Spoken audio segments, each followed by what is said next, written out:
আসসালামু আলাইকুম। যে পানিটা সবাই খাইতেছে,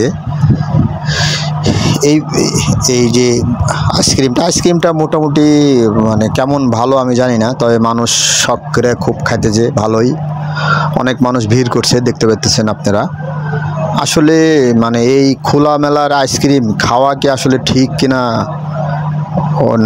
জানি না, তবে গরমের ভিতরে তো সবাই প্রচুর পরিমাণ গরম পড়তেছে, এর মধ্যে সবাই ইচ্ছা মতো এই আইসক্রিমটা খাইতেছে। আপনাদের মতামত জানার জন্যই ভিডিওটা করা।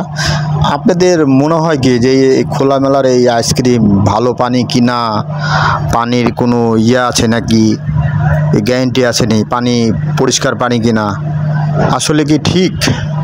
আবার দেখেন পাশে আবার শরবত বিক্রি করতেছে, ঠিক আছে। যেই আইসক্রিমের পানি দিয়ে শরবত বেচতেছে, সে আইসক্রিম পানি দিয়ে মাছ বরফ করার জন্য মাছ নেয়, তারপরে প্লাস আপনার ওই আইসক্রিমের ওই বরফের পানি দিয়ে আপনার লাশ নেয়। আসলে কি মনে হয় কি যে এই আইসক্রিম যে পানিটা দিয়েছে উপরে বরফের পানিটা, এটা কি আপনাদের কাছে মনে হয় যে ভালো হবে কি না বা ভালো লাগতেছে কি না, অথচ মানুষ গরমের ঠেলায় ঠিক খাইতেছে? এটা মানে আপনাদের কাছে মিনত দিয়া জানান বলার উদ্দেশ্যে, ভিডিওটা করার উদ্দেশ্য। আসলে মানুষ স্বাস্থ্য হিসাবে গরিব মানুষ আসলে খেয়াল করতেছে না, এগুলা মানুষ রোডে ঘাটে কেমিক্যাল জাতীয় জিনিস খাইতেছে। আসলে এটা ঠিক হতে